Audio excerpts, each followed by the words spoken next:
I'm 94 years old. I've attended 47 funerals in the last 20 years. 47 friends gone. And here's what nobody talks about. Most of them stopped living years before they stopped breathing.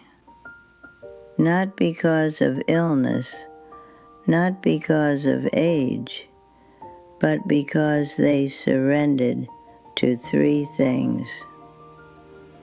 Three invisible forces that stole their lives while their hearts were still beating.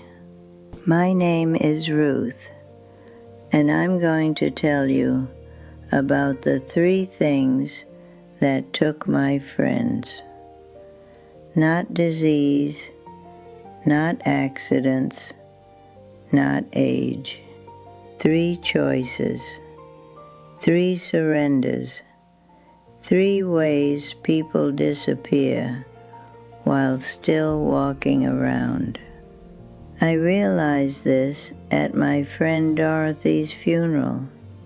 Dorothy was 87 when she passed, but Dorothy stopped living at 72. 15 years. 15 years she walked around with a beating heart and no life inside it. At her funeral, people said, "At least she's at peace now." And I thought, she's been gone for 15 years. We just buried the body today. That's when I started counting. How many of my 47 friends actually lived until they passed? The answer shocked me. 7. Out of 47 friends, only 7 were truly alive when they left. The other 40, they disappeared years earlier, not into graves, into resignation, into bitterness, into fear. And nobody noticed because they were still breathing. There are three things that took my friends, three invisible forces that steal people while they're still here. I'm going to tell you all three, with names, with faces, with the exact moment each friend disappeared. Because if you recognize yourself in any of these three, you might still have time to come back. But you have to recognize it first, and most people never do. The first thing that took my friends, bitterness, not anger. Anger is clean. Anger passes. Bitterness is anger that sits down, makes a home, refuses to leave. I watched bitterness take my friend Margaret. Margaret was 71 when her daughter Linda moved across the country, got a job in California. Didn't ask Margaret's permission, just went. Margaret was furious. After everything I did for her, raised her, sacrificed for her, and she just leaves. There, understandable. Anger made sense. But Margaret never let it go. Linda called every week. Margaret gave one-word answers. Linda invited her to visit. Margaret said, "I'm not traveling to see someone who abandoned me." Linda sent photos of her life. Margaret threw them away. 5 years of this, then 10, then 15. Margaret talked about Linda every single day, but it wasn't love anymore. It was inventory. Linda didn't call this week. Linda forgot my birthday again. Linda posted photos with her friends, but not with me. Every conversation became about what Linda didn't do, what Margaret didn't have, what life took from her. Margaret stopped seeing friends. They don't understand what I've been through. Stopped going to church. Those people judge me. Stopped doing anything except cataloging her grievances. Margaret lived to 86, but she disappeared at 71. The last 15 years, just a body walking around carrying resentment. At her funeral, Linda sobbed. She'd been trying for 15 years to repair the relationship. Margaret refused every attempt. And now she was gone, and Linda would spend the rest of her life knowing her mother chose bitterness over her. That's the first thing, bitterness.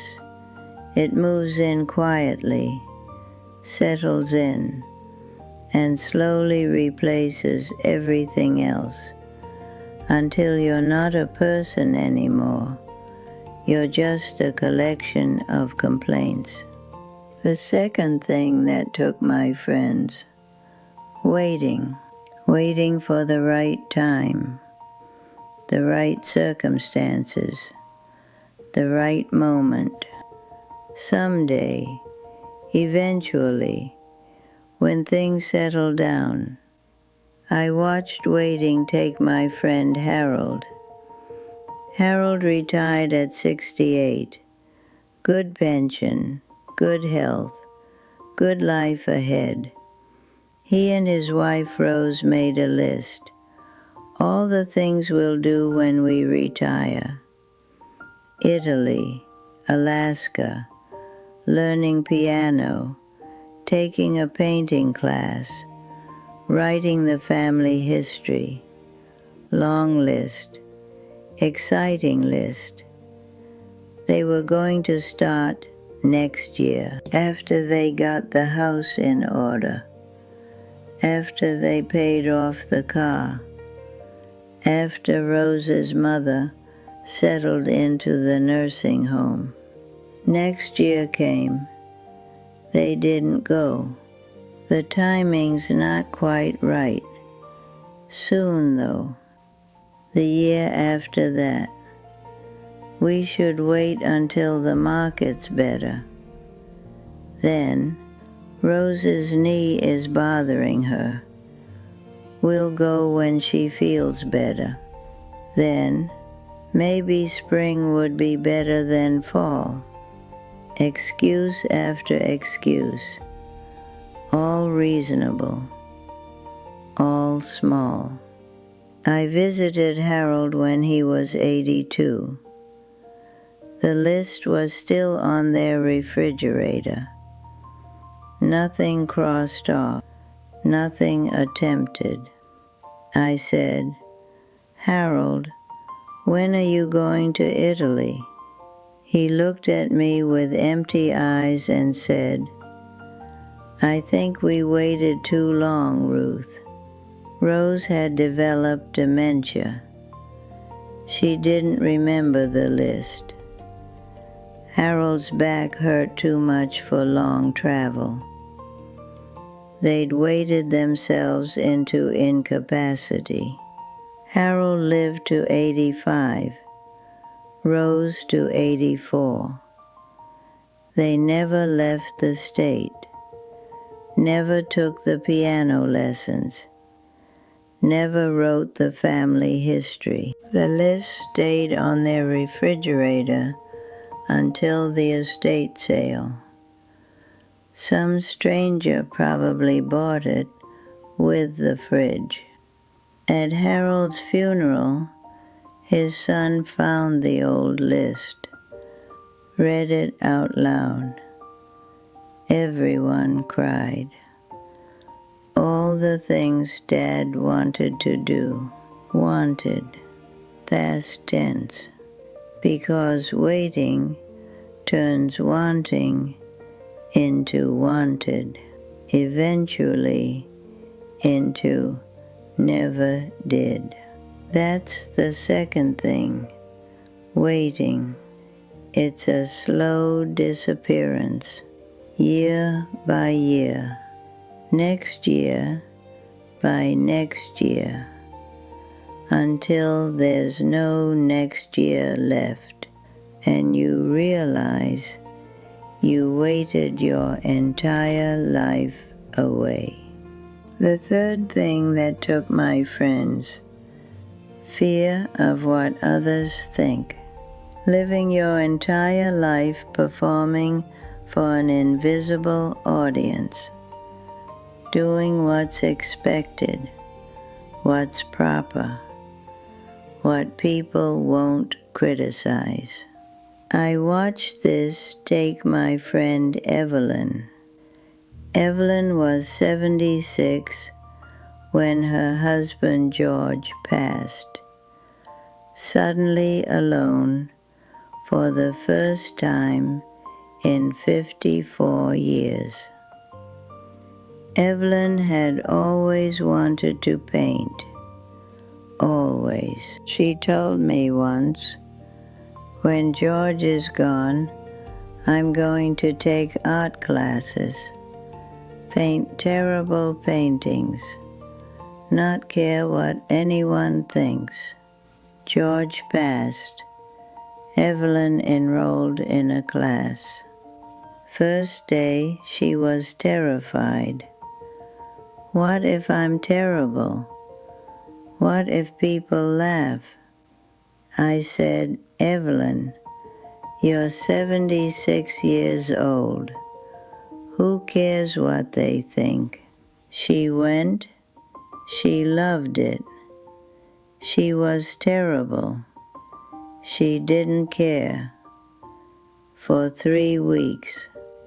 Then her daughter Rebecca visited, saw Evelyn's paintings, said, "Oh, Mom, that's interesting. You're taking this seriously?" The tone, the dismissal, the subtle judgment. Evelyn stopped going. It's silly anyway, a woman my age painting. I said, Evelyn, you loved it. She said, Rebecca's right. It's embarrassing. She quit the class, threw the paintings away. Then she started shrinking everything else too. Wanted to go dancing at the senior center. What will people think? A widow dancing 6 months after her husband's gone? Wanted to take a trip to Santa Fe. Traveling alone at my age? People will think I'm strange. Wanted to cut her hair short and stop dyeing it. Rebecca says it will make me look old, like I've given up. Every desire filtered through. What will they think? And slowly, Evelyn disappeared. Not into illness, into compliance. She lived to 89, but she vanished at 76.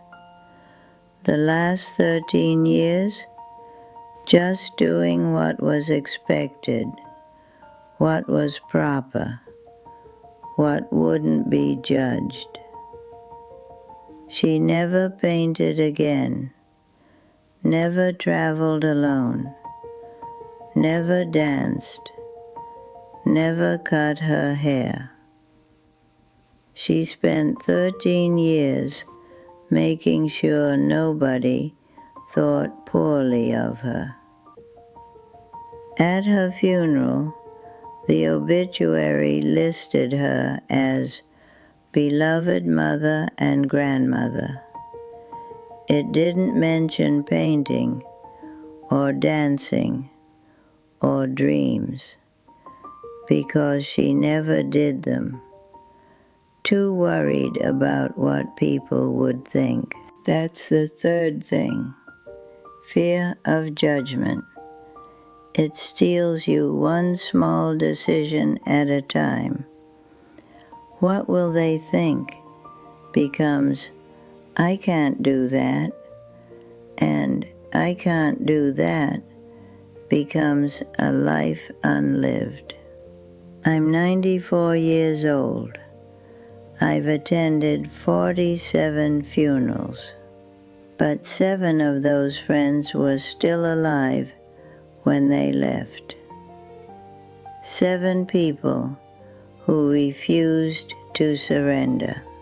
My friend Sarah carried resentment toward her son for years, but at 83, she let it go.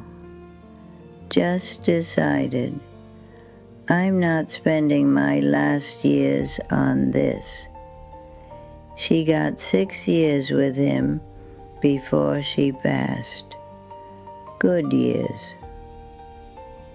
My friend William made his someday list at 79 and started crossing things off immediately. Learned Spanish, traveled to Mexico, wrote his memoir. He lived to 85 with almost everything checked off. My friend Alice took up tap dancing at 81. People laughed. She didn't care. She danced until 88. She was terrible. She loved it. Those 7 friends, they were alive when they left. Not just breathing, living. The difference was visible. At their funerals, people didn't just cry, they celebrated, because there was something to celebrate, a life actually lived. If you're over 70 and you're carrying bitterness, let it go. Today. Not because the person deserves forgiveness, but because you deserve to live without that weight. If you're waiting for the right time, stop. There is no right time. There's just time, and it's running out. Do it now.